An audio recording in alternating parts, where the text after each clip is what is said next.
नमस्कार विद्यार्थियों, मैं आपका साथी रोहित अरोड़ा। आज हम उपस्थित हैं हमारी न्यू टेस्ट सीरीज जो हमने शुरू की है विद्यार्थियों के लिए, उसके सॉल्यूशन के लिए। सेकंड टेस्ट जो आपने संडे को दिया था उसके वीडियो के लिए, सॉल्यूशन के लिए हम यहाँ उपस्थित हैं। तो ये दूसरा टेस्ट है इस नई टेस्ट सीरीज का, इस कड़ी का। तो होपफुली आप लोगों की ये बहुत हेल्प कर रही है। तो बढ़ते हम आगे अपने सॉल्यूशन के लिए। पहला प्रश्न है हमारा, 2 केजी द्रव्यमान की एक गेंद तथा 4 केजी द्रव्यमान की एक अन्य गेंद को 60 फीट की ऊंची इमारत से एक साथ गिराया जाता है। तो देखो 60 फीट की ऊंचाई से गिराया जा रहा है, ठीक है।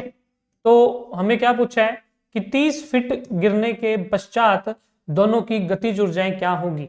इसका मतलब 60 फीट की ऊंचाई से हमें वस्तु को गिराया है, ठीक है, और 30 फीट ऊंचाई तक नीचे आ गई, मतलब ये 30 फीट दूरी तय की है, ठीक है। 30 फीट की दूरी तय करने में कितनी वेग ग्रहण कर लेगा, √2gh। तो देखो ये जो गतिज ऊर्जा है, गतिज ऊर्जा होती है हाफ mv²। पहले की गतिज ऊर्जा होगी हाफ m1v1², दूसरे की गतिज ऊर्जा होगी हाफ m2v2²। अब जो वेग आएगा वो आएगा √2gh। अब देखो दोनों के लिए 2 का मान भी समान होता है, g का मान भी समान होता है और h का मान भी समान है, क्योंकि दोनों को सेम हाइट से नीचे गिराया है सेम टाइम पे, ठीक है। इसका मतलब दोनों के वेग इस बिंदु पर, जिस बिंदु पर हमें गतिज ऊर्जाओं का अनुपात निकालना है, इन दोनों बिंदुओं पर वेग समान है। वेग समान है तो गतिज ऊर्जाओं के अनुपात क्या आएंगे, 1/2 m1v² बटे में 1/2 m2v²। क्योंकि दोनों के वेग समान है इसलिए हमने v ले लिया। 1/2 से 1/2 गया, v से v गया, m1/m2 बच गया। अब m1 पहले का 2 kg है, दूसरे का 4 kg है, तो ये हो गया 1:2। तो हमारा आंसर क्या आएगा इसका, 1:2 आएगा। अगला प्रश्न, P0 शक्ति की मोटर को क्षैतिज नलिका से जल प्रदाय हेतु प्रयुक्त किया जाता है। इस नलिका से जल प्रवाह की दर n गुना बढ़ाने के लिए मोटर की शक्ति में P1 तक वृद्धि की जाती है। तो सबसे पहले देखो जो मोटर की शक्ति निकालते हैं वो जल प्रवाह के सूत्र में निकालते हैं, ठीक है, कि जल प्रवाह की जो दर होती है, जल प्रवाह की दर में मोटर की शक्ति कितनी होगी वो हमें निकालनी है, ठीक है। तो जल प्रवाह की दर क्या होती है, जल प्रवाह की दर होती है जल का जो प्रवाह है आयतन बटे में समय, यही होता है जल प्रवाह की दर, आयतन बटे में समय, ठीक है। अब आयतन क्या होता है, मान लो ये कोई नदी है या जल बह रहा है जिसकी क्षेत्रफल a है, ये t टाइम में मान लो x दूरी तय करता है, x in t टाइम, ठीक है। t टाइम में ये x दूरी क्या करता है, तय करता है, ठीक है। x दूरी तय कर रहा है तो t टाइम के लिए आयतन क्या हो जाएगा, आयतन होता है दूरी गुना में क्षेत्रफल। तो r बराबर, मैं जल प्रवाह की दर को किससे लिखता हूं, r से लिखता हूं।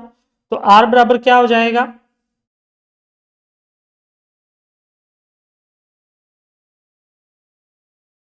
r बराबर हो जाएगा ax बटे में t, यही आ जाएगा r बराबर, ठीक है। और हमें पता है x बटे t दूरी इन टाइम t, x बटे t दूरी बटे समय क्या होता है, वेग होता है।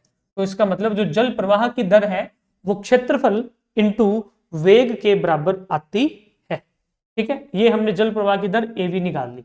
अब हम p निकालते हैं। p हमें पता है w बटे में t होता है, कार्य बटे में समय, और कार्य यहाँ जल बह रहा है तो कार्य ऊर्जा कार्य पर में अगर हम लगाएंगे तो कार्य होता है गतिज ऊर्जा में परिवर्तन बटे में t का t, ठीक है। अब गतिज ऊर्जा में परिवर्तन, मान लो कि स्टार्टिंग में 0 था द्रव का वेग, अब v हो गया, तो गतिज ऊर्जा में परिवर्तन 1/2 एम वी स्क्वेयर बटे में टी आ गया।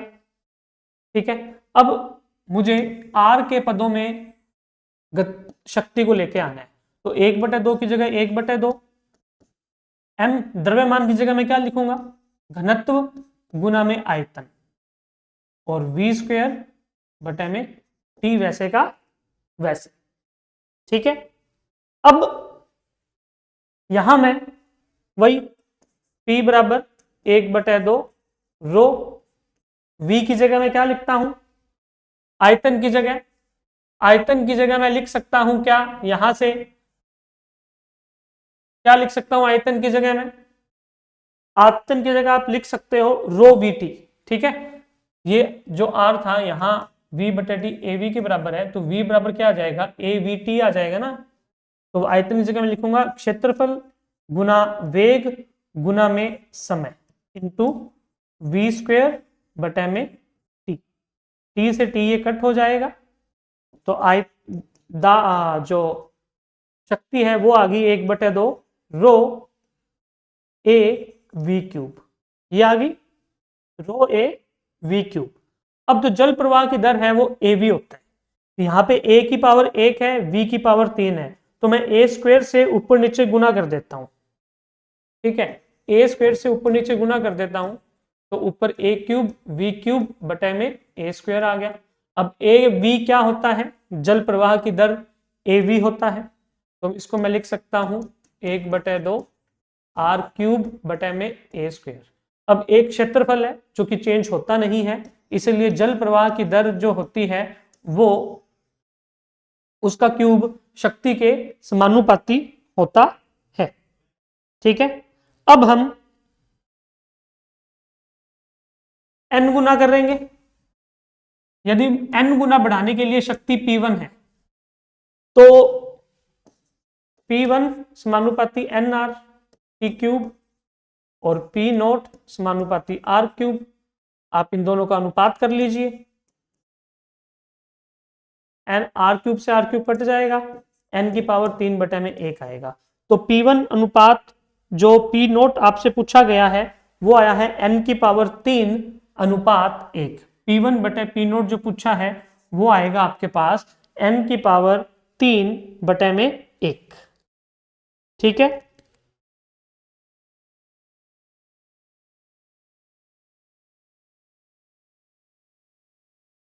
अब चलते हैं हम नेक्स्ट प्रश्न पे।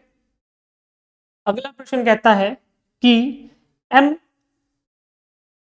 और 2m द्रव्यमान के दो गुटके भारहीन डोरी से जुड़े हैं जो घर्षण रहित घिरनी से गुजरता है। चित्रानुसार प्रदर्शित द्रव्यमान m को घर्षण रहित नत समतल पर रखा गया है। नत समतल का झुकाव कोण 30 डिग्री आपको दे रखा है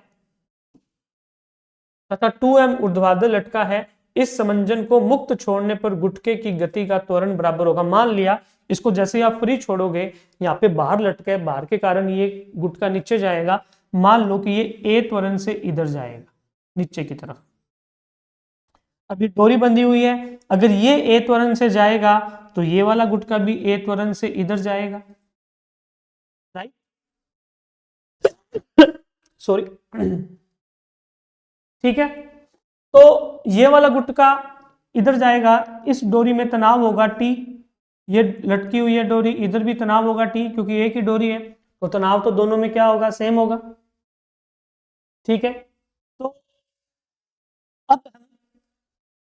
अब आप देखिए इस वाले पे अगर आप देखेंगे, ऊपर की ओर बल लग रहा है टी तनाव, नीचे की ओर बल लग रहा है कितना, भार, भार कितना है mg होता है, इसका द्रव्यमान है 2m इंटू जी।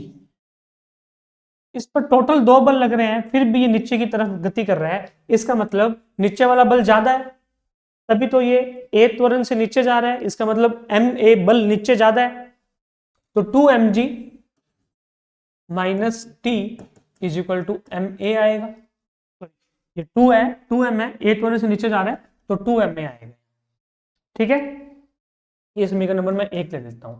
सेम यहां मैं अगर करता हूं, इसको देखो, अभी m द्रव्यमान का नत तल पे है, इसका भार इधर होगा नीचे की तरफ mg, इसके मैं अगर घटक करूंगा, इस तरफ घटक होगा कितना mg कोस 30 और इस तरफ घटक होगा तनाव के जस्ट विपरीत mg sin 30। तो इस डोरी के विपरीत दिशा में mg sin 30, इस दिशा में t, फिर भी ये जो कण है वो a त्वरण से इधर जा रहा है, मतलब ma बल इस दिशा में ज्यादा है, मतलब t ज्यादा है mg sin थीटा से कितना ma। तो इसका मतलब अब t माइनस mg sin 30 करूंगा तो रिजल्टेंट गति आएगी जो कि ma है। अब आप समीकरण नंबर 1 और 2 को क्या कर दीजिए, जोड़ दीजिए। 1 और 2 को जोड़ोगे तो t माइनस का t प्लस का कट हो जाएगा, ये आ जाएगा 2mg, ये माइनस का साइन 30 का मान 1/2 होता है तो mg/2, यहाँ 2ma और ये ma कितना हो गया, 3ma हो गया। अब 2mg में से mg/2 जाएंगे तो 3mg/2 बच गए, बराबर 3ma, 3 से 3 गया, m से m गया, a का मान आ गया g/2।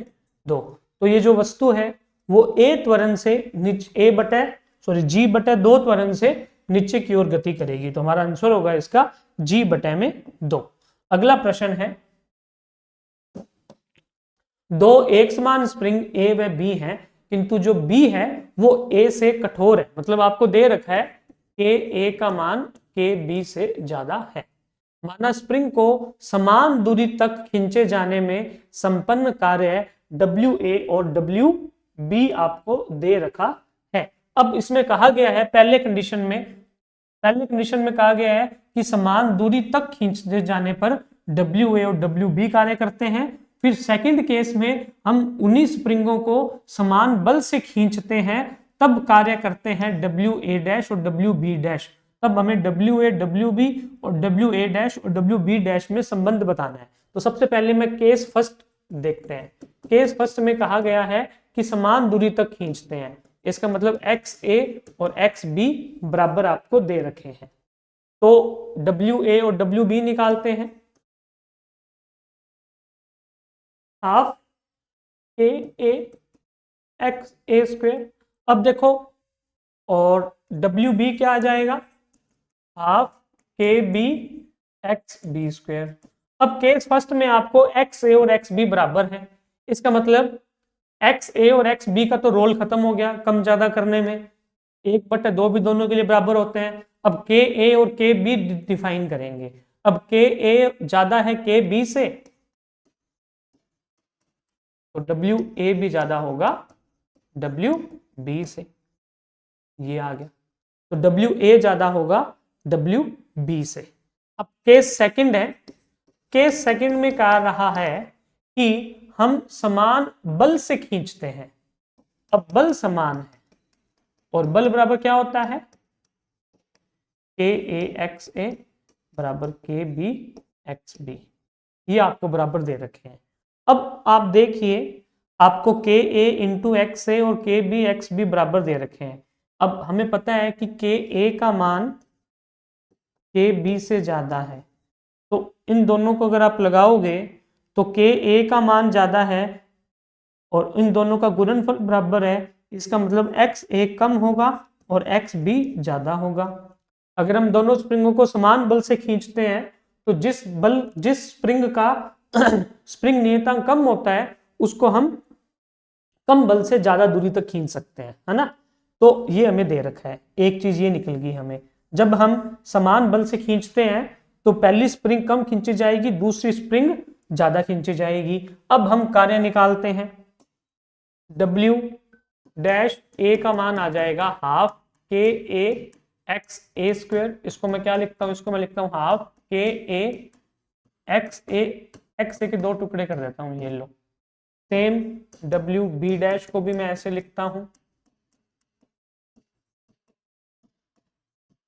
अब आप देखिए KAXA और KBXB तो है दोनों के लिए बराबर, क्योंकि दोनों को समान बल से खींच रहे हैं, ये रहा। तो KAXA और KBXB बराबर है, इसका मतलब ब्रैकेट वाली चीज दोनों की बराबर है, तो इसका मतलब अब WA' और WB' में से कौन डिफाइन करेगा, कौन ज्यादा है, XA और XB करेंगे। और हमने अभी लिखा है कि एक्स ए कम है, एक्स बी ज्यादा है, एक्स बी ज्यादा है तो डब्ल्यू बी डैश क्या होगा, ज्यादा होगा। तो डब्ल्यू बी डैश ज्यादा है और वहां डब्ल्यू ए ज्यादा है, तो डब्ल्यू ए ज्यादा है, यहां डब्ल्यू बी डैश ज्यादा है, तो हमारा इसका आंसर होगा बी। ठीक है, अगला प्रश्न। अगला प्रश्न है, एक 50 सेंटीमीटर लंबाई की किताब पर 10 ग्राम द्रव्यमान का सिक्का रखा गया है। किताब के एक सिरे को 10 सेंटीमीटर ऊपर उठाने पर सिक्का फिसलने की स्थिति में हो जाता है, तब किताब तथा सिक्के के मध्य घर्षण गुणांक हमें बताना है कितना आएगा। ठीक है, तो देखो किताब और सिक्के के मध्य घर्षण गुणांक बताना है। तो देखो किताब के एक सिरे को अपने देखो ये वाला है, ये थीटा, जैसे जैसे हम नत तल को उठाते हैं ये वाली वस्तु, जैसे जैसे आप इस नत तल को उठाओगे, और हमें पता है कि एक कंडीशन ऐसी आएगी जब ये फिसलने वाली हो जाएगी, जब ये फिसलने वाली कंडीशन में होगी तब उस मैक्सिमम एंगल को बोलते हैं विराम कोण। क्या बोलते हैं, विराम कोण। और ये जो विराम कोण का tan होता है वो इस म्यू एस के ये जो घर्षण गुणांक है उसके बराबर होता है, ये याद रखना है। ये जो विराम कोण है, इस विराम कोण की अगर आप टेंजेंट करोगे तो वो म्यू एस के इक्वल आएगा। अब देखिए, अब यहां से म्यू एस का मान आपसे पूछा गया है, tan थीटा बराबर क्या होता है, लंब बटे में आधार। ठीक है, लंब कितना हो जाएगा, कितना ऊपर उठाया हमने इसको, 10 ऊपर उठाया, तो ये आ जाएगा 10। और कितनी लंबी है किताब, इसका मान कितना है 50, तो 10 बटे 50 तो कितना आ जाएगा 0.2 आ जाएगा। तो जो घर्षण गुणांक है उसका मान आएगा आपके पास 0.2। अगला प्रश्न, एक कण किसी एक आकर्षक विभव v u बराबर माइनस के बटे में 2r² के अंतर्गत त्रिज्या a के एक गोलाकार पथ में चल रहा है, इसकी कुल ऊर्जा बतानी है। देखो कुल ऊर्जा क्या होती है, गतिज ऊर्जा प्लस स्थितिज ऊर्जा। अब देखो गतिज ऊर्जा स्थितिज ऊर्जा तो आपको दे रखी है, अब गतिज ऊर्जा में निकालनी पड़ेगी। ठीक है, अब गतिज ऊर्जा निकालने के लिए हम क्या करेंगे, गतिज ऊर्जा होती है हाफ mv²। तो पहले हम u का मान कितना दे रखा है आपको, माइनस का k बटे में 2r²। हम इसका एक बार अवकलन कर देते हैं। देखो r के सापेक्ष अगर आप अवकलन करते हो माइनस में, वो बल के बराबर होता है, तो इसका मैं माइनस डेल बटे में डेल r माइनस के बटे में 2r² का अवकलन करना चाहता हूं। माइनस बाहर आ जाएगा, प्लस में बन जाएगा, k बटे 2 भी बाहर आ जाएगा, और 1 बटे r² का अवकलन क्या हो जाता है, 1 बटा r² का जब आप अवकलन करोगे तो ये आ जाएगा माइनस r3 r की पावर -3 बटे में, सॉरी बटे में नहीं, ऊपर ही 2 आएगा, ये आ जाएगा। ठीक है, इसको जब आप सोल्व करोगे तो ये k बटे में r³ आएगा। तो बल कितना लग रहा है, k बटे में r³। अब देखो एक गोलाकार पथ में चल रहा है, हमें पता है कि जब कोई कण एक वृत्ताकार पथ पे चलता है तो उस पर जो बल लगता है वो अभिकेंद्रीय बल के बराबर है। इसका मतलब ये वाला बल अभिकेंद्रीय बल के बराबर होगा। यहाँ r से r कट जाएगा, r² रह जाएगा, इसका मतलब mv² का मान आ गया k बटे में r²। हमें गतिज ऊर्जा निकालनी है, तो गतिज ऊर्जा क्या होती है, 1/2 mv²। mv² का मान तो है हमारे पास, ये लो गतिज ऊर्जा आ गई, तो यहां रख दो। कुल ऊर्जा E बराबर, गतिज ऊर्जा हमारे पास कितनी आई है, k बटे में 2r² प्लस स्थितिज ऊर्जा कितनी है, माइनस k बटे 2r²। अभी देखो ये प्लस का k बटे 2r², ये माइनस का k बटे 2r², माइनस हो जाएंगे दोनों, जीरो आ जाएगा, तो टोटल ऊर्जा कितनी है इसकी? 0 है। त्वरण विस्थापन वक्र का क्षेत्रफल क्या प्रदर्शित करता है? देखो किसी भी ग्राफ का जो क्षेत्रफल होता है वो y अक्ष इंटू एक्स अक्ष की राशि कर दीजिए, तो क्षेत्रफल क्या आ जाएगा,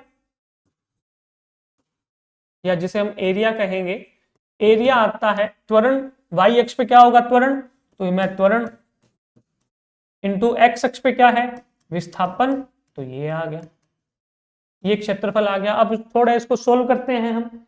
ये है एरिया, त्वरण को मैं लिख सकता हूं वेग में परिवर्तन की दर dv बटे dt, विस्थापन को मैं लिख देता हूं s से, ठीक है। अब dv बटे dt तो कुछ होता नहीं, m से गुना कर देते हैं दोनों तरफ, m dv बटे dt क्या बन गया, बल बन गया, बल गुना विस्थापन। अब बल गुना विस्थापन क्या होता है, बल गुना विस्थापन होता है कार्य, और कार्य क्या होएगा, गतिज ऊर्जा में परिवर्तन, क्योंकि देखो गतिज ऊर्जा में रिलेशन आ रहा है ना, तो कार्य का हमने गतिज ऊर्जा में कर दिया, तो जो एरिया है वो क्या आ गया, गतिज ऊर्जा में परिवर्तन बटे में द्रव्यमान, ये आ गया क्षेत्रफल। तो क्षेत्रफल आ गया गतिज ऊर्जा में परिवर्तन बटे में द्रव्यमान, तो गतिज ऊर्जा में परिवर्तन प्रति इकाई द्रव्यमान, तो हमारा आंसर क्या होगा इसका, हमारा इसका आंसर होगा सी। अगला प्रश्न है 10 केजी द्रव्यमान का एक पिंड प्रारंभिक वेग 9.8 मीटर पर सेकंड के साथ सतह पर फिसलना प्रारंभ करता है, सतह व ब्लॉक के बीच घर्षण गुणांक 0.5 है, विरामावस्था में आने से पहले पिंड के द्वारा तय की गई दूरी क्या होगी। तो अब घर्षण बल के कारण जो मैक्सिमम त्वरण लगेगा वो होगा म्यू जी। अब म्यू का मान आपको दे रखा है कितना 0.5, और जी का मान हमें दे रखा है कितना 9.8, इनको गुण करेंगे जब आएगा कितना 4.9 मीटर पर सेकंड स्क्वायर का त्वरण या मंदन जो घर्षण है वो लगाएगा। अब विराम अवस्था में आने से पहले तय की गई दूरी पता करना है। अब दूरी पता करना है तो उसके लिए हम सूत्र लगा देंगे, क्या, v square minus u square is equal to 2as। अब यहां से देखो विराम अवस्था में आ गया, ये तो हो गया 0, ठीक है, स्टार्टिंग में 9.8 की स्पीड से चल रहा था, तो s का मान क्या आ जाएगा, यू स्क्वायर बटे में 2a। ये माइनस मैंने इसने नहीं लगाया क्योंकि माइनस यहां भी लगेगा, क्योंकि जो घर्षण बल है वो त्वरण नहीं मंदन लगाएगा, जिससे वेग क्या होगा, कम होगा, तो माइनस निशान यहां सिर्फ मंदन दिखाने के लिए शो हो रहा है, वैल्यू में कोई फर्क नहीं पड़ता। तो यू स्क्वायर का मान आ जाएगा 9.8 गुना में 9.8 बटे में 2, a की जगह 4.9, तो 4.9 गुना 2 भी कितना होता है 9.8 होता है, तो कितना रह गया 9.8 बच गया, तो कितनी दूरी चलेगा ये 9.8 मीटर दूरी तय करेगा कण। अगला जो है 4m द्रव्यमान का एक पिंड xy समतल पर विराम अवस्था में है, इसमें अचानक विस्फोट होने पर इसके दो भाग एक ही वेग v से एक दूसरे के लंबवत दिशा में गति करने लगते हैं, तो विस्फोट के कारण जनित कुल गतिज ऊर्जा का मान कितना होगा। अब देखो, अब 4m द्रव्यमान का एक पिंड था, विस्फोट होने के कारण इसके दो टुकड़े तो m द्रव्यमान के बन गए, और तीसरा टुकड़ा बनेगा 2m द्रव्यमान का, ये दोनों एक दूसरे के लंबवत जा रहे हैं, तो तीसरा कहां जाएगा, इधर जाएगा, तभी तो इनका संवेग क्या होगा, 0 होगा। विस्फोट से पहले का संवेग और विस्फोट के बाद का संवेग बराबर होना चाहिए, इसका मतलब पहले का संवेग 0 है तो बाद का त्वरण 0, संवेग 0 होगा, इसका मतलब इसका जो संवेग है इसको मैं P1 ले लेता हूं संवेग, इसका संवेग P2, इसका संवेग P3, तो P1 vector plus P2 vector plus P3 vector कितना आना चाहिए, 0 आना चाहिए, ठीक है। तो जो P3 का मान होगा वो P1 vector plus P2 vector के माइनस के इक्वल होगा। अगर मैं सिर्फ परिमाण लूं, अब हमें पता है P1 और P2 एक दूसरे के लंबवत जा रहे हैं, लिखा हुआ है। अब हमें पता है कि लंबवत सदिशों का योग क्या होता है, ये होता है। अभी यहां लगा देते हैं हम। P1 का मान कितना है, mv,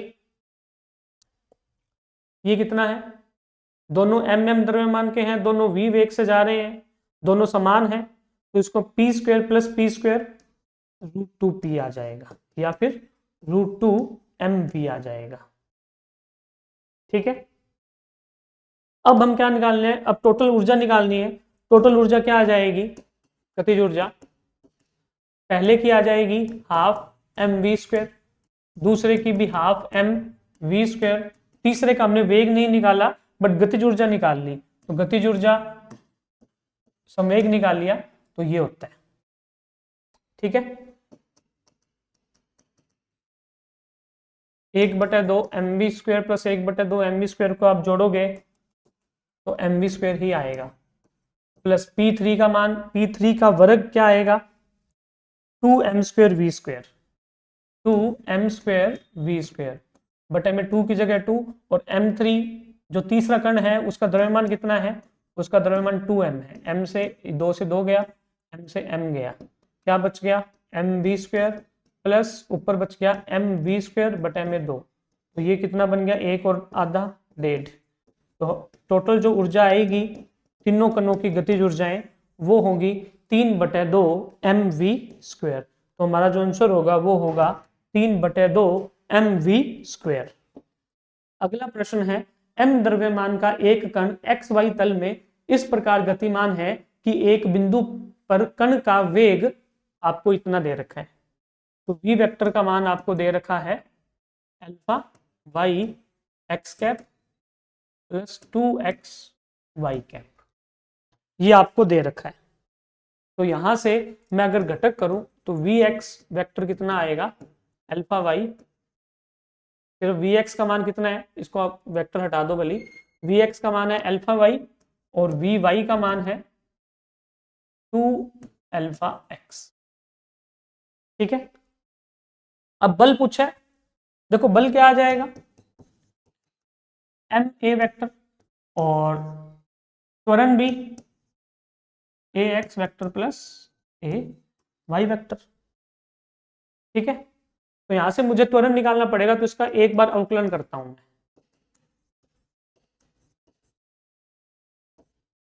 dvx बटे में dt, अल्फा तो नियतांक बाहर आ गया, ये आ जाएगा dy बटे में dt, और dy बटे में dt क्या होता है, वेग का y घटक, और vy का मान कितना है 2 अल्फा x, तो अल्फा और 2 अल्फा x, ये बन गया 2 अल्फा स्क्वायर x, तो x घटक कितना आ गया त्वरण का 2 अल्फा स्क्वायर x। इसी प्रकार y घटक निकालते हैं, dy बटे में dt, ये रहा 2 और अल्फा बाहर आ जाएगा, dx बटे में dt, और dx बटे में dt होता है vx, और vx का मान है अल्फा y, ये आ गया। अब यहां हम पुट कर देते हैं, तो f vector is equal to m की जगह m, ax का मान कितना है 2 अल्फा स्क्वायर x, x घटक है इसलिए मैं x कैप लगा देता हूं। इसी प्रकार ay का मान 2 अल्फा स्क्वायर y, और y निर्देशांक है, ये y घटक है इसलिए y कैप लगा देता हूं। यहां से कॉमन क्या आ जाएगा, 2 अल्फा स्क्वायर कॉमन आ जाएगा, m बाहर पड़ा ही है, क्या बच जाएगा x, x cap plus y cap, तो 2 अल्फा स्क्वायर m या 2m alpha square x cap plus y cap, जो कि मैच हो रहा है हमारा a से। अगला प्रश्न, यदि दो समान द्रव्यमान के गोलों में प्रत्यास्थ टक्कर होती है जिनमें से एक विराम अवस्था में होता है, तो टक्कर के पश्चात वे गति करेंगे। टक्कर के पश्चात वे दोनों एक दूसरे से समकोण पर गति करेंगे, क्योंकि देखो ये ए है, ये बी है, इन्होंने टक्कर करी, तो टक्कर से पहले ये कण इधर आ रहा है, ये रुका हुआ है, ये एक्स दिशा में इधर आ रहा है, तो जो पी आई है, जो टक्कर से पहले संवेग है, वो होगा एक्स दिशा में। अब टक्कर के बाद एक जाएगा इधर, एक जाएगा इधर, तो इनका जब रिजल्टेंट संवेग निकलेगा वो भी एक्स दिशा में ही निकलेगा। लंबवत जाएंगे तो क्या होगा, दोनों के द्रव्यमान समान है, दोनों समान वेग से ऊपर नीचे गति करेंगे, तो पी वाई और ये पी वाई दोनों का कट जाएगा क्योंकि विपरीत दिशा में है, और पी एक्स और पी एक्स दोनों के, ये ए का है, ये बी का है, पी एक्स दोनों के जुड़ जाएंगे तो रिजल्टेंट त्वरण एक्स दिशा में आएगा। टक्कर से पहले भी एक्स दिशा में था, टक्कर के बाद भी एक्स दिशा में है, तो संवेग बराबर तभी होगा जब दोनों लंबवत गति करेंगे, इसलिए एक दूसरे से समकोण पर ये गति करेंगे। अगला प्रश्न है, दो कथन दिए गए हैं, स्थैतिक घर्षण का सीमांत बल संपर्क क्षेत्रफल पर निर्भर करता है और पदार्थ से स्वतंत्र होता है। तो देखो, जो घर्षण गुणांक है वो संपर्क में आने वाली सतह पर निर्भर करता है, अर्थात वस्तु के पदार्थ पर निर्भर करता है, तो पदार्थ से स्वतंत्र नहीं होता है, पदार्थ पे निर्भर करेगा, तो कथन एक गलत हो गया। चाहे वो स्थैतिक घर्षण हो चाहे वो गतिज घर्षण हो, दोनों पदार्थ पर निर्भर करते हैं। गतिज घर्षण का सीमांत बल संपर्क क्षेत्रफल से स्वतंत्र होता है और पदार्थ पर निर्भर करता है, बिल्कुल सही है ये स्टेटमेंट, ठीक है। तो कथन एक गलत है और कथन दो क्या है, सही है। तो कथन एक गलत है और कथन दो बिल्कुल सही है। अगला प्रश्न है, चित्रानुसार एक खुरदरे आनत तल पर एक गुटका रखा है, यदि गुटके के समतल के समदिश व नीचे की ओर 2 न्यूटन मान का बल लगाया जाता है तो गुटका स्थिर रहता है। देखो, इसमें दो केस दे रखे हैं। पहला केस है, इसको भूलो, ठीक है, अलग डायग्राम बना देता हूं मैं।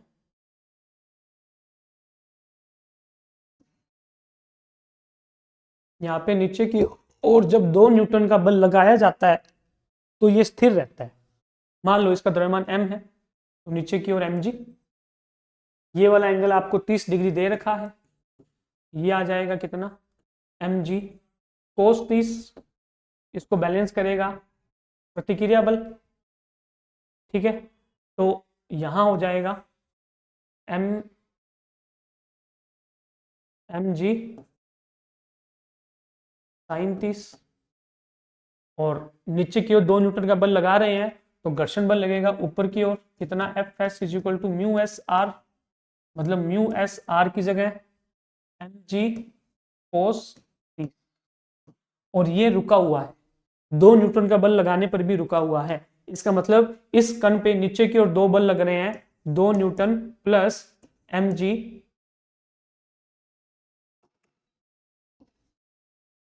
sin 30, इनका योग इस घर्षण बल के बराबर है।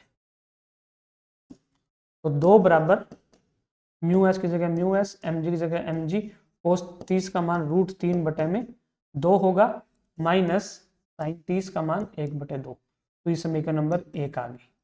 अब अगले केस में आपको कह रहा है कि जब हम ऊपर की ओर 10 न्यूटन का बल लगाते हैं तब भी ये रुका रहता है, चलता नहीं।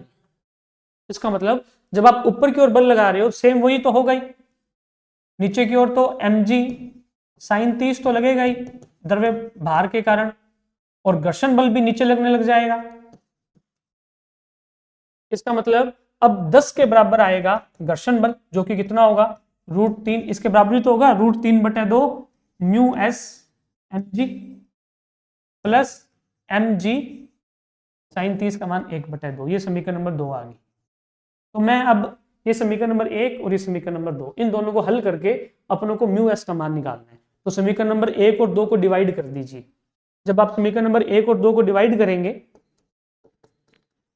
तो 1/5, 2/10, 1/5 हो जाएगा। √3/2 mu s m g minus m g बटे में 2, वहां क्या है √3/2 म्यू एस एम जी प्लस एम जी बटे में 2। तो देखो एम जी बटे 2 चारों में है, कॉमन लेके काट दो, क्या बच जाएगा √3 म्यू एस माइनस 1 बटे में √3 म्यू एस प्लस 1 बराबर में 1/5। अब इसको वज्र गुना करके जब हम सोल्व करेंगे तो म्यू एस का मान हमारे पास आ जाएगा √3/2। तो घर्षण गुणांक हमारे पास आ जाएगा √3/2। ठीक है, अगले प्रश्न पे चलते हैं हम। अगला प्रश्न कहता है 10 केजी और 15 केजी द्रव्यमान के दो पिंड क्रमशः ए तथा बी को घर्षण रहित क्षैतिज सतह पर रखा गया है। इन्हें भारहीन डोरी के सिरों से बांधा गया है। क्षैतिज बल F बराबर 500 न्यूटन को ए पर आरोपित करने से डोरी में तनाव T प्रदर्शित होता है। तो देखो इस प्रकार है, ये डायग्राम आपको पेपर में तो मिल ही गए थे। ये ए है, ये बी है, इनके बीच डोरी लगी है। ठीक है, अब पहले केस में कह रहा है कि ए पर आरोपित करते हैं 500 न्यूटन का बल। ठीक है, इसका द्रव्यमान आपको दे रखा है 10 केजी, इसका दे रखा है 15 केजी। जब हम ए पर आरोपित करते हैं तो डोरी में तनाव आता है कितना, टी आता है। ठीक है, तो हमें टी का मान निकालना है। सबसे पहले देखो टोटल जो बल लग रहा है वो 500 लग रहा है, और टोटल कितने द्रव्यमान पे लग रहा है, 10 और 15 25 पे लग रहा है। तो त्वरण कितना आएगा, त्वरण आएगा बल बटे में द्रव्यमान। बल लग रहा है 500 और द्रव्यमान है 25, तो इसका मतलब त्वरण आएगा 20 मीटर पर सेकंड स्क्वायर। अब डोरी की लंबाई तो फिक्स है, खींची तो जाएगी नहीं, तो ये 20 के त्वरण से गति करेगा, तो ये भी 20 के त्वरण से गति करेगा। ठीक है, मान लो इसको ऐसे खींचा जा रहा है इस तरह। ठीक है, तो डोरी में तनाव आएगा। अब बी केस में क्या होता है, तो यहां से टी का मान निकाल लीजिए कितना आएगा। अब ये 20 मीटर पर सेकंड स्क्वायर के त्वरण से क्या करेंगे, गति करेंगे। ठीक है, तो इस चित्र से क्या आ जाएगा, टी बराबर, इस चित्र से टी बराबर आएगा 500 माइनस कहां लग रहा है बल, ए पे लग रहा है, तो ए का द्रव्यमान 10 गुना ए का त्वरण कितना है 20। इसको सोल्व करेंगे तो ये आ जाएगा 300 न्यूटन। तो टी का मान आएगा 300 न्यूटन। सेम दूसरे डायग्राम में क्या है, अब बल लगा रहे हैं हम बी पे 500 का, तो यहां भी त्वरण 20 ही रहेगा, क्योंकि ये 10 केजी का है, ये 15 केजी का है। अब यहां तनाव आएगा कितना, टी डैश। अब टी डैश का मान निकालना है, तो टी डैश बराबर क्या आएगा 500 न्यूटन माइनस इसका, इस पे कितना बल लग रहा है, इसका द्रव्यमान है 15 और इसका त्वरण है 20। 15 दूना 20, 300, 300 500 में से ये गए 200 न्यूटन। तो टी डैश का मान आपके पास आएगा 200 न्यूटन। टी का मान आएगा 300, टी डैश का मान आएगा आपके पास 300 न्यूटन। अगला प्रश्न है, एक रॉकेट का प्रारंभिक द्रव्यमान 1000 किलोग्राम है। गणना कीजिए कि ईंधन किस दर से जले कि रॉकेट को 20 मीटर पर सेकंड स्क्वायर का त्वरण दिया जाए। तो मतलब देखो रॉकेट को हमें त्वरण देना है, तो रॉकेट पे पीछे की तरफ गैसें निकलती हैं, उसका द्रव्यमान कम होता है, वो जिस गति से नीचे गिरती हैं उतना ही प्रतिक्रिया बल ऊपर की ओर लगता है। नीचे की ओर कौन सा बल लगता है, उसको रोकने के लिए द्रव्यमान भार के बराबर लगता है। इसका मतलब ऊपर की ओर जो थ्रस्ट फोर्स लगेगा वो द्रव्यमान को माइनस करने के बाद ma रहेगा। 20 मीटर पर सेकंड स्क्वायर के त्वरण से भेजना है, तो जो थ्रस्ट बल है वो mg को भी कंट्रोल करेगा और जिस त्वरण से हमें रॉकेट को भेजना है उसके इक्वल भी आएगा। अब जो थ्रस्ट बल होता है, बल क्या होता है, संवेग में परिवर्तन की दर। अब संवेग में परिवर्तन की दर, अब रॉकेट से जो गैसें निकलती हैं वो नियत चाल से निकलती हैं। इसका मतलब dp बटे में dt is equal to M ji plus A. अब dp बटे dt एम बी बटे में T M ji plus A. अब देखो v तो नियत है, जो गेंद से निकल रही है वो फिक्स रेट से निकल रही है, तो v बाहर आ जाएगा, dm बटे में dt is equal to M ji plus A. ये आ गई रॉकेट की इक्वेशन। अब यहां से v का मान आपको दे रखा है और dm बटे dt का मान आपसे पूछा गया कि ईंधन किस दर से जले, ये है जितना द्रव्यमान कम होगा पर सेकंड वो ईंधन के जलने की दर है। तो आपसे dm बटे में dt का मान पूछा गया है जो कि आएगा mg प्लस a बटे में v। ठीक है, इन सब की वैल्यू पुट कर दीजिए। m का मान आपको दे रखा है 1000, g का मान होता है 10, त्वरण 20 है बटे में v का मान है 500, ये कट जाएगा 2 से, 30 इंटू 2 60 आ जाएगा। ये रहा 60 kg पर सेकंड के दर से ईंधन क्या हो रहा है, जल रहा है। ठीक है, अगला है, दो कथन है, एक लिफ्ट समान गति से ऊपर या नीचे जा सकती है जब उसका वजन उसके केबल के तनाव से संतुलित है। अब देखो समान गति से जा रही है, त्वरण 0 है, त्वरण 0 है, इसका मतलब जो भी उसके ऊपर वायर लगी हुई है उसका तनाव उसके भार के बराबर है, क्योंकि जो लिफ्ट है वो बिल्कुल एक समान गति से आ रही है, तो उस पर कोई त्वरण नहीं लग रहा, कोई भी त्वरण नहीं लग रहा, इसका मतलब नीचे की ओर उसका वजन और उस डोरी पे तनाव बराबर है। बिल्कुल सही कथन है एक। दूसरा कथन कह रहा है कि जब लिफ्ट के फर्श पर कोई व्यक्ति खड़ा है, खड़े व्यक्ति के पैर पर लगाया गया बल व्यक्ति के वजन से अधिक हो, मतलब अपने लिफ्ट पे खड़े हैं, ठीक है, और अपना जो भार है वो हमारे एक्चुअल वजन से ज्यादा आएगा, ज्यादा आ रहा है, तो क्या लिफ्ट बढ़ती गति से, मतलब त्वरित गति से नीचे की ओर जाती है। अब देखो जब लिफ्ट नीचे की ओर जाती है तो हम पे आभासी बल लगता है ऊपर की ओर, जिससे हमारा वजन क्या हो जाता है, कम हो जाता है। तो एक्चुअल जो हम भार लगाएंगे लिफ्ट पे, ये लिफ्ट आ रही है ए त्वरण से नीचे, यहां कोई व्यक्ति है m द्रव्यमान का, तो उस पे ऊपर की ओर m में बल लगेगा, आभासी बल, और नीचे की ओर उसका भार लगेगा। तो टोटल बल जो रह जाएगा, टोटल जो उसका भार रह जाएगा जो वो लिफ्ट पे लगा रहा है, वो रह जाएगा mg माइनस ma। इसका मतलब उसका भार कम हो जाता है, ज्यादा नहीं होता, कम हो जाता है, गलत है ये।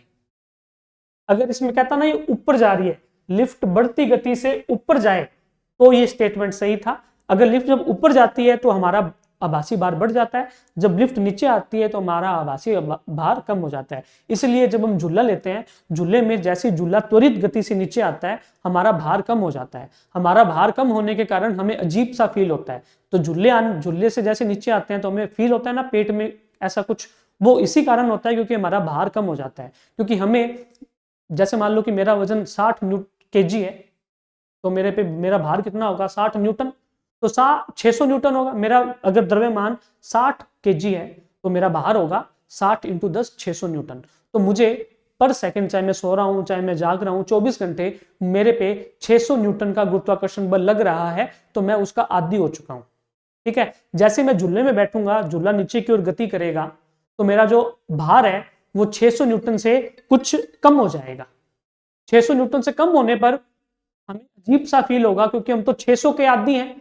अब 600 से 50 कम होते हैं, 550 हो गया हमारा भार, 550 होते हैं, हमें अजीब सा पेट में कुछ फील होता है। तो यही कारण होता है झूले पे एडवेंचर का। ठीक है, तो एक सही है और दो क्या है, गलत है। तो हमारा आंसर होगा इसका बी। ठीक है, एक सेकंड।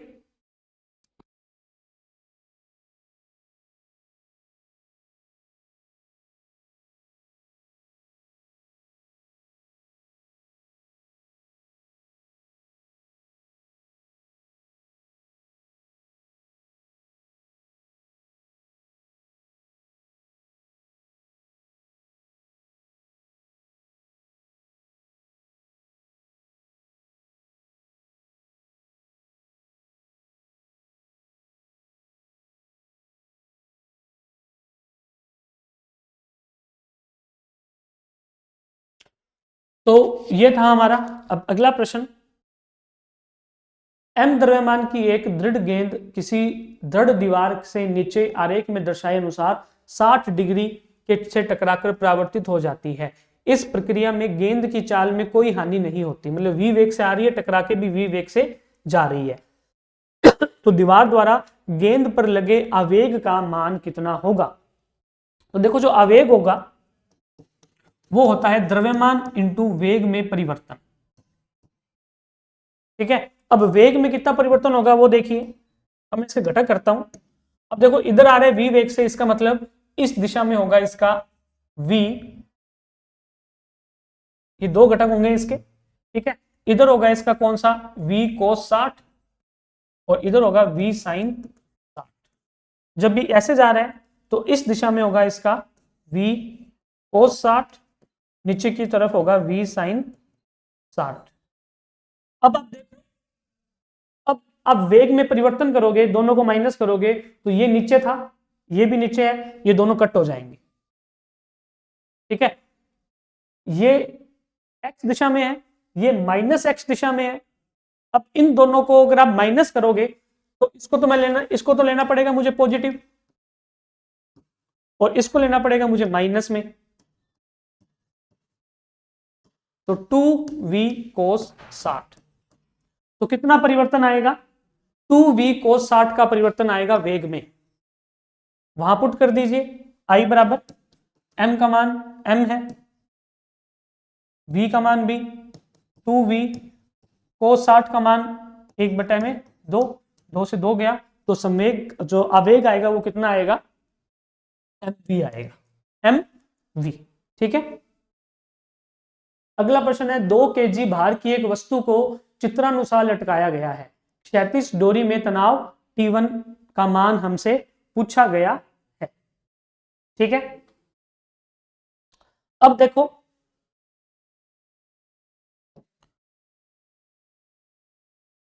ये वाला एंगल आपको दे रखा है 30 डिग्री, तो ये वाला देखो Z बन रहा है इधर, तो ये वाला भी होगा 30, इसको मैं मान लेता हूं T, तो ये होगा T cos 30 और ये होगा T sin 30। अब ये बैलेंस है, ये बैलेंस है, तो इसका मतलब T sin 30 का मान आएगा 2 kg भार, तो T का मान हमारे पास आ जाएगा 4 kg भार। और चित्र से T cos 30 का मान T1 के बराबर आएगा, और T का मान हमें पता है 4 cos 30 का मान हमें पता है कितना, √3/2। तो यहां मैं सीधा ही √3/2 लिख देता हूं kg भार, ये आ जाएगा T1, 2 से 2 गया तो आंसर आ जाएगा 2√3, तो T1 का मान आएगा 2√3, हमारा ऑप्शन होगा इसका सी। ठीक है, अब देखिए, अब भारहीन व घर्षण रहित घिरनी P के ऊपर से गुजरती हुई भारहीन डोरी का एक सिरा हुक C से बंधा हुआ है, ये डोरी बंधी हुई है, नीचे ये बंदर है। ठीक है, ये जो बंदर है वो ऊपर आ रहा है। ठीक है, यहां पूछा है कि न्यूनतम सुरक्षित त्वरण से रस्सी से उतर सकता है, ये मैक्सिमम किस त्वरण से रस्सी से नीचे उतरे कि रस्सी टूटे ना, और रस्सी की सहने की क्षमता जो है वो 360 न्यूटन है। तो देखो बंदर, मान लिया कि ये जो बंदर है वो ए त्वरण से नीचे आता है। ठीक है,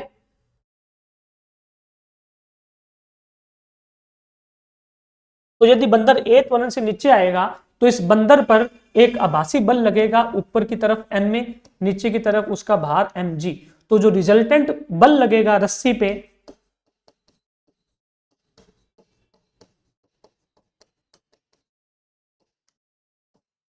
वो लगेगा mg-a, उसके भार से थोड़ा सा कम लगेगा।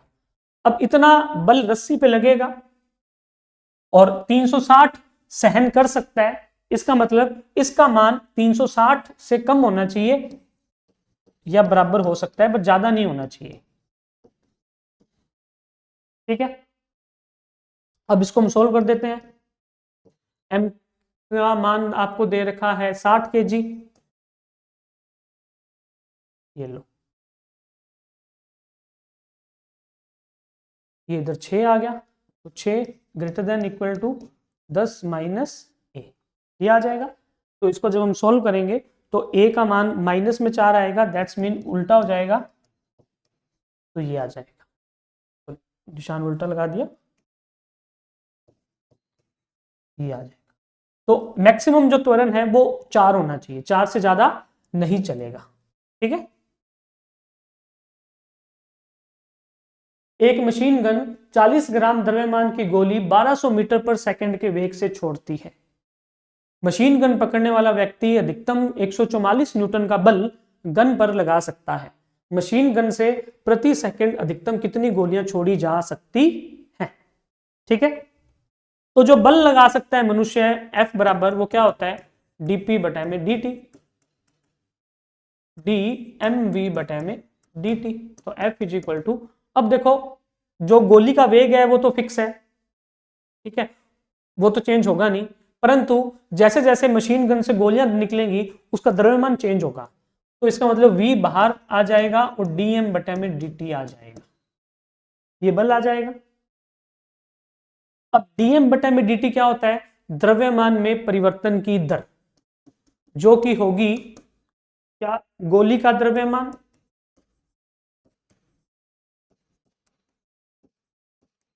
इनटू प्रति सेकंड छोड़ी गई गोलियां।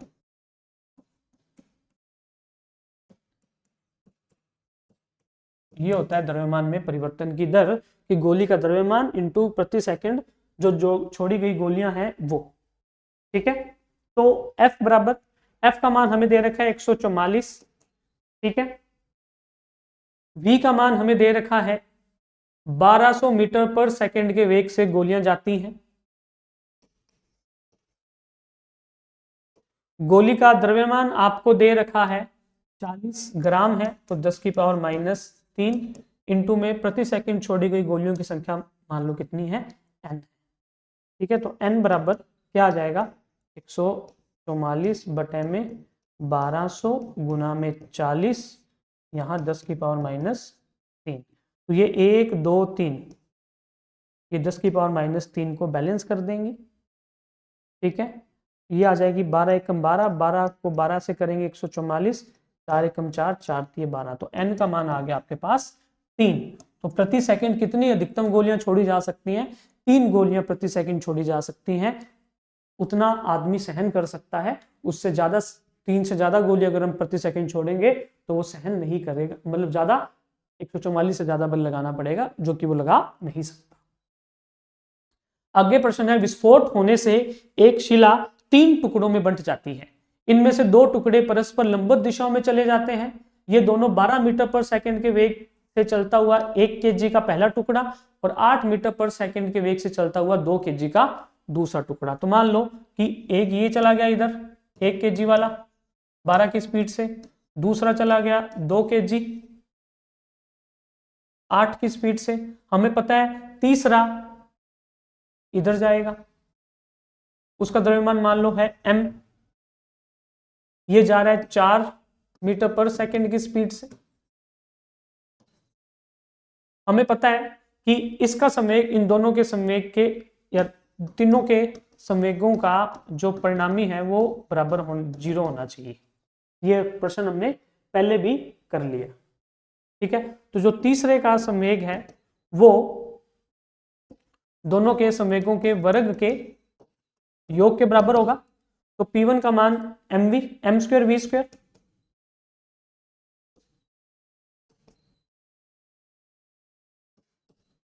ये आ जाएगा।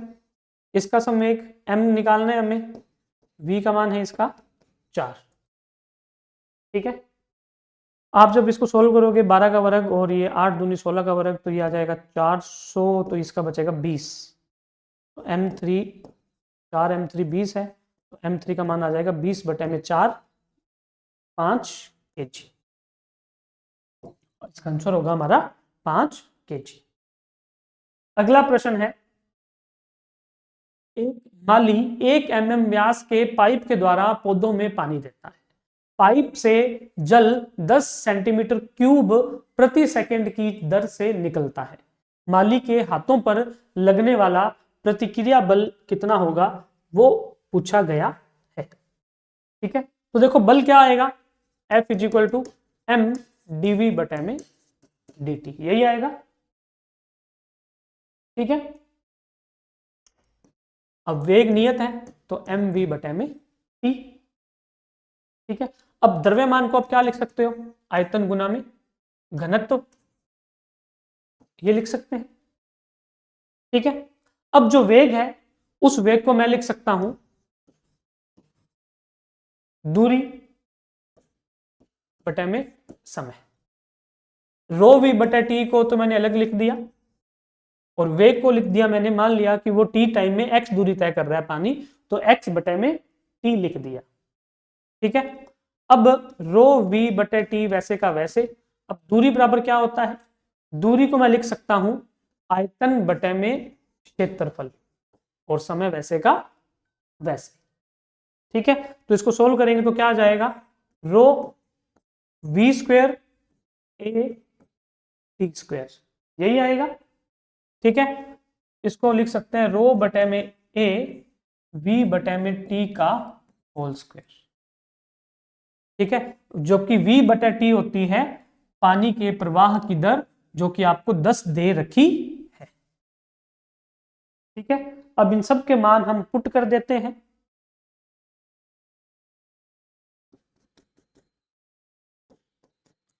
अब रो पानी का घनत्व होता है 1000, 10 की पावर 3 आ गया।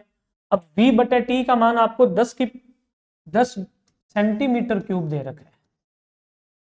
अब सेंटीमीटर को मीटर में बदलने के लिए 10 की पावर -2 होता है, यहाँ पे 3 सेंटीमीटर है अलग अलग, तो 10 की पावर -6 लगाना पड़ेगा, तो ये आ जाएगा 10 की पावर -5 आ जाएगा। तो मैं v बटे टी को लिखता हूँ 10 की पावर -5। ठीक है, बटे में a का मान आपको दे रखा है कितना, 1 mm, तो 10 की पावर -3 आ जाएगा।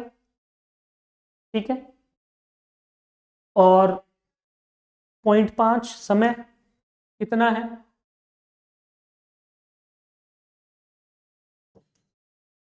क्षेत्रफल निकालने के लिए देखो, क्षेत्रफल आपको त्रिज्या दे रखी है तो पाई भी लिखना पड़ेगा, पाई आर स्क्वायर भी उसमें काउंट करना पड़ेगा, तो इसीलिए क्षेत्रफल को डायरेक्ट यहां क्या आएगा,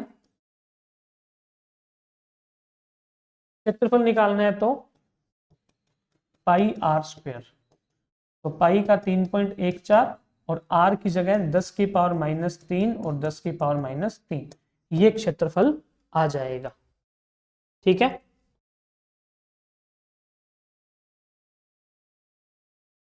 ये आपको व्यास दे रखा है इसलिए 0.5 इंटू 0.5 भी लगाना पड़ेगा, तो 3 पाई का 3.14, आर का मान 0.5 mm है, तो 0.5 गुना 10 की पावर -3, त्रिज्या 2 बार लिखनी है इसलिए 0.5 mm ये आ जाएगा। अब हम इसको क्या कर लेंगे, सोल्व करते हैं। ठीक है, जब हम इसको सोल्व करेंगे तो ये आएगा 0.127 न्यूटन। ठीक है, अगला प्रश्न है, मशीन के पट्टे पर रेत m kg पर सेकंड की दर से डाली जाती है, पट्टे को v मीटर पर सेकंड के नियत वेग से चलाते हैं, तो मुझे पता है बल देखो dp बटे में dt होता है, अगर वेग नियत होता है तो dm बटे में dt हो जाता है।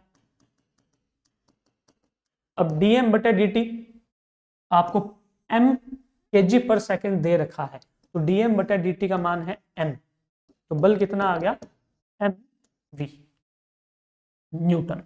ठीक है, अगला है, एक गोली किसी लक्ष्य पर चलाई जाती है तो लक्ष्य में 30 सेमी धंसने के बाद उसका जो वेग है वो प्रारंभिक वेग का आधा हो जाता है। तो मान लो ये ए से हमने गोली चलाई थी, ये बुलेट का वेग था, ये 30 सेंटीमीटर एस बराबर 30 सेंटीमीटर आई बिंदु बी तक, और उसका जो वेग है वो आधा हो गया। ठीक है, अब विरामावस्था में आने से पहले कितनी और चलेगी, मान लो विरामावस्था से आने से पहले वो x और चलती है, तो c पर आने के बाद उसका जो वेग है वो 0 हो जाता है। तो यहाँ पे दो अलग अलग गतियां हैं। ठीक है, a से b तक की अलग ए से बी तक अगर हम करेंगे तो v square minus u square is equal to 2as का हम सूत्र लगाते हैं। ठीक है, अब v कितना हो गया, b पर वेग कितना हो गया, आधा हो गया, और u पर वेग पहले कितना था, vb था, इज इक्वल टू 2as। अब इसको जो हम सोल्व करेंगे तो त्वरण कितना आ जाएगा, त्वरण आ जाएगा -3 vb स्क्वेयर बटे में 4 और ये 2 8s आ जाएगा। इतना त्वरण को जो लक्ष्य है वो गोली पे लगा रहा है। अब B से C तक हम अलग गति करते हैं। C पर आने के बाद वेग हो गया 0, B पे कितना था, b स्क्वेयर बटे में 4 इज इक्वल टू 2a की जगह मैं लिखता हूं -3 vb स्क्वेयर बटे में 8s, और ये वाली दूरी कितनी है, b से c तक x है, तो ये x आ गया। ये माइनस से माइनस कट हो जाएगा, vb स्क्वेयर से vb स्क्वेयर कट हो जाएगा, 4 से ये 1 और ये 2 हो जाएगा। तो x का मान आपके पास क्या आएगा, इसको सोल्व करोगे तो x का मान आएगा आपके पास, ये आ जाएगा s 30 बटे में क्या बनेगा आपके पास, ये 2 से 2 कट गया, ये 3 बनेगा, तो 30 बटे 3 10 सेंटीमीटर हमारा क्या होगा, इसका आंसर होगा। ठीक है, अगला प्रश्न है, एक व्यक्ति लिफ्ट के अंदर भार मापने की मशीन पर खड़ा होकर अपने भार का मापन करता है। जब लिफ्ट विराम में होती है तब मशीन 55 केजी भार दर्शाती है। जब लिफ्ट 10 किलोमीटर प्रति घंटे की नियत चाल से, देखो यहाँ पे वर्ड लगा है नियत चाल से, ऊपर की ओर गति करती है, तब वह पुनः अपना भार मापता है जो होगा। अब देखो लिफ्ट त्वरित गति नहीं कर रही, त्वरित गति नहीं कर रही है तो उसके भार में भी कोई परिवर्तन नहीं होगा, क्योंकि त्वरित गति नहीं हो रही है तो उस पर कोई भी आभासी बल नहीं लगेगा, जिससे उसके भार में कोई भी चेंज नहीं आएगा, तो उसका भार वही रहेगा 55 केजी वेट। ठीक है, m द्रव्यमान का एक बैलून a त्वरण से नीचे उतर रहा है, इसमें से कितना द्रव्यमान हटा दें कि वो a त्वरण से ऊपर की ओर जाने लगे। तो देखो पहले का केस आपको दे रखा है, पहले एक जो गुब्बारा है उसका द्रव्यमान mg है नीचे बाहर, उस पे बायोंसी फोर्स ऊपर की तरफ लग रहा है b, फिर भी mg b से ज्यादा है, नीचे की ओर a त्वरण से गति हो रही है, तो यहाँ पे क्या बनेगा बल, mg minus b is equal to ma। समीकरण नंबर 1 आ गई हमारे पास। अब मान लिया कि हमने m नोट द्रव्यमान हटा लिया, तो इसका द्रव्यमान हो गया m minus m nought g, ऊपर की ओर बायोंसी फोर्स, अब ऊपर की ओर गति कर रहा है a त्वरण से। अब इसकी समीकरण क्या बन जाएगी, अब इसकी समीकरण बनेगी b minus m nought g is equal to m minus m nought a, यही बनेगी। इन दोनों बलों को माइनस करने के बाद इस वाले बल के बराबर आएगा। ठीक है, अब दोनों बलों को या दोनों समीकरण को हम जोड़ देंगे, ये b प्लस का ये b माइनस का कट हो जाएगा, ये माइनस का mg ये प्लस का mg कट हो जाएगा, माइनस माइनस प्लस का m नोट g बचेगा, और यहाँ पे ये प्लस का m में ये भी प्लस का m में, तो 2m में माइनस का m नोट a, ये m नोट a इधर आ जाएगा, तो m नोट a प्लस g is equal to 2m में, तो m नोट का मान क्या आ जाएगा, 2ma बटे में a प्लस g। तो जो द्रव्यमान कितना हटाना पड़ेगा हमें, 2ma बटे में g प्लस a, हमारा आंसर होगा इसका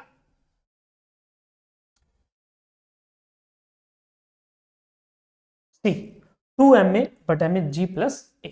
ठीक है, अगला प्रश्न है, 100 मीटर दूरी तय करने में 20 केजी द्रव्यमान का पिंड का वेग 20 मीटर पर सेकंड स्क्वायर से घटकर 5 मीटर पर सेकंड हो जाता है, पिंड पर बल कितना होगा। तो देखो बल, ये तो बिल्कुल इजी क्वेश्चन है, गति का जो नियम लगाओगे,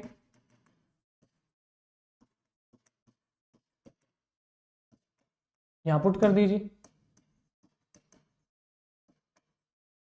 m का मान आपको दे रखा है 20, v स्क्वायर का मान है 25, इसका है 400 बटे में 2, s का मान आपको दे रखा है 100, अब हम इसको जब सोल्व करेंगे तब ये आ जाएगा माइनस का 37.5 न्यूटन। ठीक है। अगला प्रश्न है, द्रव्यमान m की एक गेंद v चाल से एक दीवार से लंबवत टकराती है और वापस आ जाती है।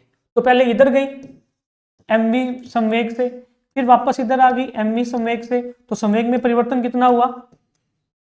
ये वाली दिशा प्लस है तो ये वाली दिशा मेरे को माइनस लेनी पड़ेगी, तो माइनस का mv। तो संवेग में मैंने परिवर्तन क्या निकाल दिया? 2mv। तो संवेग में परिवर्तन कितना हुआ? 2mv हुआ। और t टाइम में संवेग में इतना परिवर्तन हुआ, तो बल बराबर क्या होता है? संवेग में परिवर्तन बटे में समय। तो 2mv बटे में t क्या आएगा हमारा? इसका ऑप्शन आएगा। ठीक है। अगला प्रश्न है, 1.2 kg द्रव्यमान की गेंद को हाथ की सहायता से ऊर्ध्वाधर ऊपर की ओर फेंका जाता है। यदि हाथ 0.2 मीटर चलता हो और हाथ से लगाए गए बल से गेंद 2 मीटर की ऊंचाई तक जाती हो, तो हाथ द्वारा लगाए गए बल का परिणाम है। तो देखो सबसे पहले ये कोई हमारा हाथ है, इस हाथ को हमने 0.2 मीटर गोल को फेंकने के लिए हमने क्या किया? ऐसे फेंका बॉल को, ऐसे फेंका है, यहां से बॉल छूटी है, तो यहां से यहां तक मैंने हाथ को गति कराई इतनी स्पीड देने के लिए। तो 0.2 मीटर हाथ हमारा ऊपर गया, यहां हाथ आ गया और यहां से मैंने एक बॉल छोड़ दी u वेग से, जो कि 2 मीटर हाइट पर जाके रुक गई। तो u का मान अगर मैं निकालूंगा तो u का मान जो मेरे पास आएगा वो आएगा √2gh। तो 2 की जगह 2, g की जगह g, h का मान कितनी हाइट पे गई बोल? 2 मीटर। इसको जब मैं सोल्व करूंगा तो ये आ जाएगा 2√10 मीटर पर सेकेंड। तो मैंने हाथ से जो गेंद को फेंका था वो 2√10 की स्पीड से मैंने फेंका था। ठीक है। अब इस वेग को प्राप्त करने के लिए 2/√10 के वेग को प्राप्त करने के लिए मैंने मेरे हाथ को 0.2 मीटर तक गति कराई। तो मैंने कितना त्वरण इस पे लगाया? तो त्वरण A बराबर क्या हो जाएगा? u² बटे में 2s। मैंने कौन सी समीकरण लगाई यहाँ पे मैंने लगाई है v² minus u² is equal to 2as वाली। यहाँ पे तो देखो गेंद की स्पीड 0 थी, यहाँ पे गेंद की स्पीड होगी 2√10, तो मैंने v को या u को 0 ले लिया, तो a का मान क्या आ जाएगा? v² बटे में 2s आ जाएगा। यहां से मैंने इसका मान निकालना है। ठीक है। इसको आप जब सोल्व करोगे u का मान आ जाएगा 2√10 का वर्ग करोगे तो 40 बटे में 2, और कितनी दूरी मैंने तय की? 0.2। इसको जब हम सोल्व करेंगे तो 40 बटे में 0.4, ये 100 आ जाएगा। तो कितना त्वरण लगा? 100 मीटर पर सेकेंड स्क्वायर का त्वरण मैंने लगाया बॉल पे। तो बल कितना लगेगा? देखो अब गेंद को मैंने उठाया हुआ है तो नीचे की तरफ भार भी लग रहा है और मैं ऊपर की तरफ गति भी करवा रहा हूं, तो मैं दो त्वरण के खिलाफ काम कर रहा हूं, एक तो g, दूसरा a। अब इसको सॉल्व कर लेंगे। m का मान आएगा कितना? m का मान हमने दे रखा है 0.2 और g का मान 10, a का मान 100। 0.2 गुना में 110, इसको जब आप सोल्व करोगे 11 दूना 22 न्यूटन का बल हमने गेंद पे लगाया। अगला प्रश्न है, बल का सत्य या सटीक समीकरण। देखो बल होता है dp बटे में dt, d mv बटे में t। अगर m नियत है तो बाहर आ जाएगा, v नियत है तो बाहर आ जाएगा। जब तक हमें पता नहीं तब तक हम ये लिखेंगे। तो d mv बटे में dt, ये रहा d mv बटे में dt, तो हमारा सही होगा C। अगला प्रश्न है, एक 5 kg द्रव्यमान की गोली 100 मीटर पर सेकंड के वेग से एक लकड़ी के गुटके में 6 सेंटीमीटर तक धस जाती है, तब गोली द्वारा गुटके पर लगाया गया औसत बल क्या होगा? तो देखो जो त्वरण लगेगा वो ये होगा,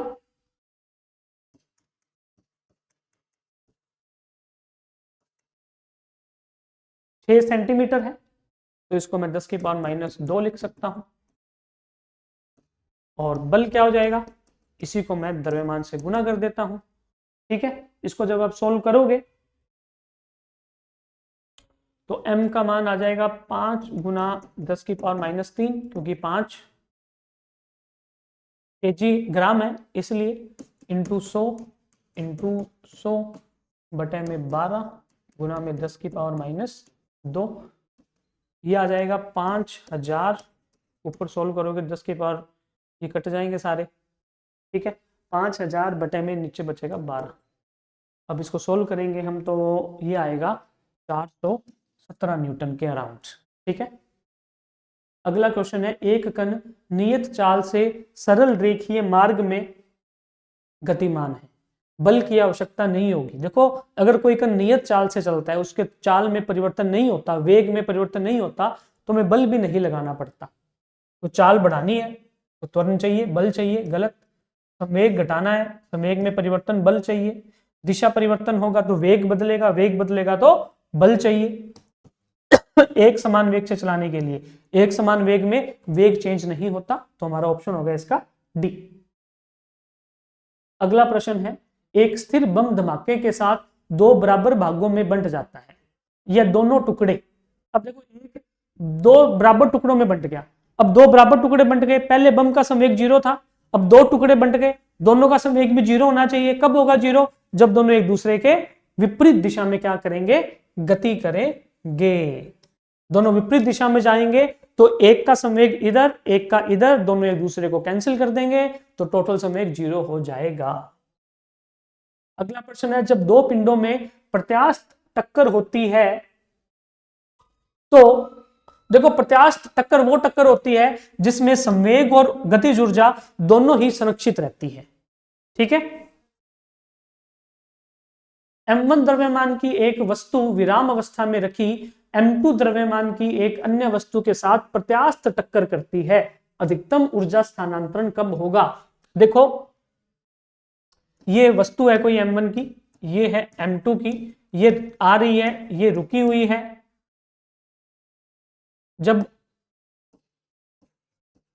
जब टक्कर होगी, टक्कर के बाद क्या होगा, अगर दोनों का द्रव्यमान समान हो, यदि दोनों का द्रव्यमान समान हो तो m1 तो रुक जाएगी और जो m2 है वो u वेग से गति करने लगेगी।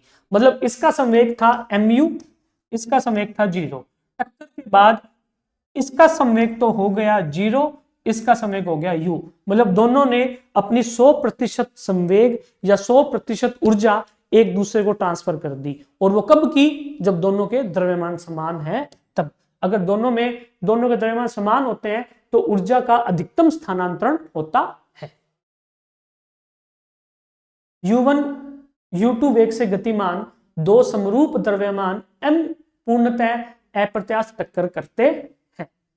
ठीक है, अब देखो, ये था एक m द्रव्यमान का u1 वेग से जा रहा है, ये m द्रव्यमान u2 वेग से जा रहा है। टक्कर के बाद ये दोनों जुड़ गए, 2m बन गया और ये v वेग से जाते हैं।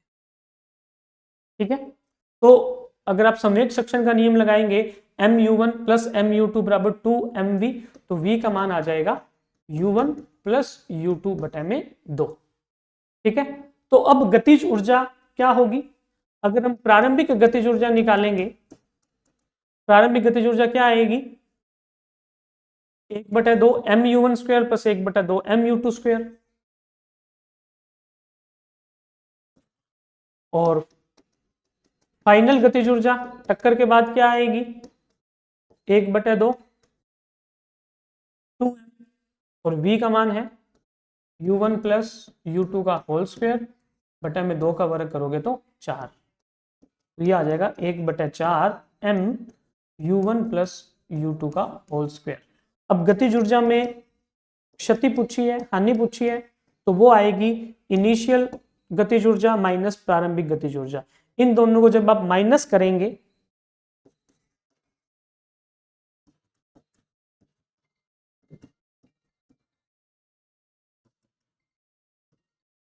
ए square plus B square, minus में जब इसको खोलेंगे तब आपके पास आएगा ये माइनस में, सॉरी,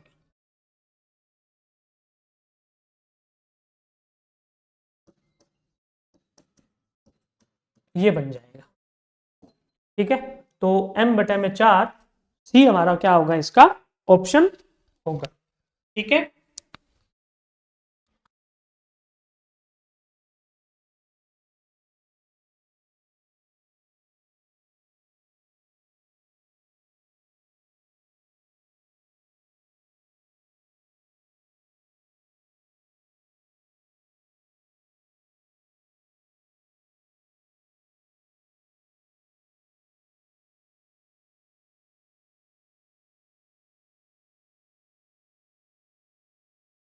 हाँ तो अब अगला प्रश्न है, निम्न दो कथनों पर विचार करें। कणों के निकाय का रेखीय संवेग शून्य है, और दूसरा स्टेटमेंट है कणों के निकाय की गतिज ऊर्जा शून्य है। ठीक है, तो हमें पता है कि अब इसमें से बताना है अपने को कि कौन कौन किसको शो करता है, कौन किसको दर्शाता नहीं है। अब देखो, ये है सदिश और ये होती है अदिश। संवेग शून्य तब भी हो सकता है जब कण ना चले, और तब भी हो सकता है जब दोनों विपरीत जाएं। तो पहले स्टेटमेंट से हमें पता नहीं लगता कि कण रुका हुआ है या चल रहा है, परंतु कणों के निकाय की गतिज ऊर्जा 0 है। इसका मतलब गतिज ऊर्जा तभी 0 होगी जब कण रुके हुए हैं, पर क्योंकि गतिज ऊर्जा अदिश राशि है, तो दो कण भले किस मर्जी डायरेक्शन में जाएं, गतिज ऊर्जा हमेशा उन दोनों का योग होगा। अब दोनों का योग 0 तभी हो सकता है जब वो दोनों रुके हुए हों। इसका मतलब बी से हमें पता लग रहा है कि कण रुके हुए हैं, ए से पता नहीं लग रहा, बी से हमें पता लग रहा है कि कण रुके हुए हैं, इसलिए इनका संवेग 0 है। इसका मतलब बी जो है वो ए को दर्शाता है, बी जो है वो ए को दर्शाता है, परंतु ए बी को नहीं दर्शा रहा, क्योंकि रेखीय संवेग 0 है। इसका मतलब ये नहीं है, जैसे मान लो कि ये कण एक इधर जा रहा है, एक इधर जा रहा है, दोनों का संवेग 0 होगा, परंतु गतिज ऊर्जा 0 नहीं होगी। ये पता यहां से पता नहीं लगेगा। रेखीय संवेग, इसलिए ए बी को नहीं दर्शाता। ठीक है, बिल्कुल सही है, ए बी को नहीं दर्शा रहा है। पता नहीं लग रहा हमें इस स्टेटमेंट से कि गतिज ऊर्जा शून्य होगी या नहीं होगी। ठीक है, तो ऑप्शन होगा हमारा इसका डी। तो साथियों, ये था हमारा इस एग्जाम पेपर का सॉल्यूशन। मिलते हैं हम अगले वीडियो में। धन्यवाद।